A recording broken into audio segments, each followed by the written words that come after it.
Hello everyone, আসসালামু আলাইকুম। আজকে আমি একটা অথেন্টিক নেহারির রেসিপি আপনাদের সাথে শেয়ার করব। এটা বাসায় বানানো, একেবারে নিজস্ব মশলা দিয়ে তৈরি, আর এত সুস্বাদু খেতে, একবার বানিয়ে খেতে পারবেন আপনারা।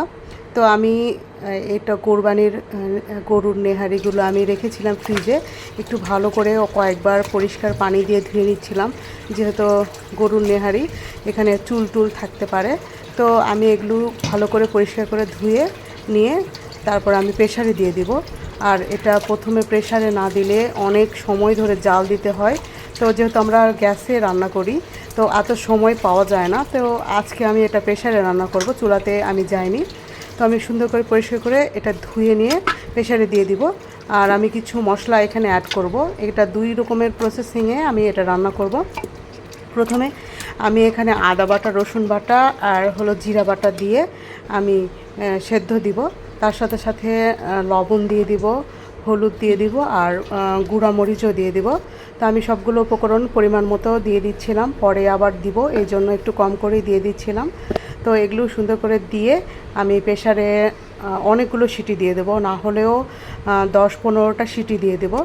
তারপরে আমি এই মশলার ব্লেন্ডারে যেটা মশলা করেছিলাম সেটার পানি দিয়ে দিলাম, একটু বেশি করে পানি দিয়ে দেব, যেহেতু এটা সেদ্ধ হতে অনেক সময় লাগে।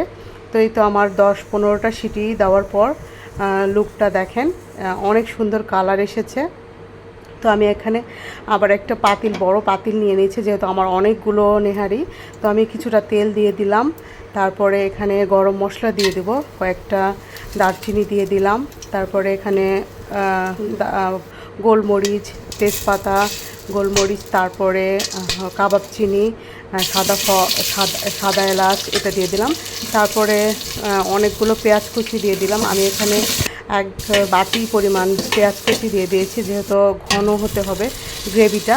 তারপরে আমি আদা বাটা, রসুন বাটা, পেঁয়াজ বাটা একটু আবার দিয়ে দিলাম। তারপরে লবণ হালকা দিয়ে দিয়েছি, যেহেতু আগে আমার লবণ দেওয়া ছিল। তারপরে আমি গুঁড়ো মরিচও দিয়ে দিলাম, আর নেহারিতে তো একটু ঝাল না হলে তো ভালো লাগে না। তারপরে আমি একটু হলুদ দিয়ে দিলাম, যেহেতু ওখানে হলুদ আছে, অল্প করেই দিয়ে দিলাম। দিয়ে আমি মশলাটা ভালো করে কষিয়ে নেব, যেহেতু মশলা না কষালে গন্ধ বের হবে কাঁচা। তো আমি ভালো করে মশলা কষিয়ে নেহারিগুলো ঢেলে দিব, আর এটা আস্তে আস্তে দম দিয়ে অনেকক্ষণ ধরে জাল দিয়ে দিব। যত জাল হবে তত নেহারিটা মজা হবে। তো তারপরে আমি গরম মশলা গুঁড়ি দিয়ে দিলাম, এটা নিজস্ব ভেজে রেখেছিলাম, সেগুলো দিয়ে দিলাম। তারপরে দমে বসিয়ে দিলাম অনেকক্ষণ পর্যন্ত। এই তো আমার একটু টেস্ট করে দেখলাম যে কেমন হয়েছে, বাচ্চাদেরকে একটু দিলাম। আর এই তো কালারটাও অনেক সুন্দর এসেছে।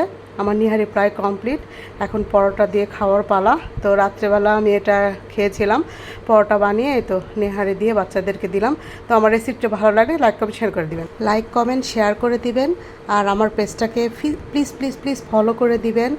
আর এরকম আরও রেসিপি যদি ভালো লাগে তো আমাকে কমেন্ট করতে ভুলবেন না। ধন্যবাদ সবাইকে।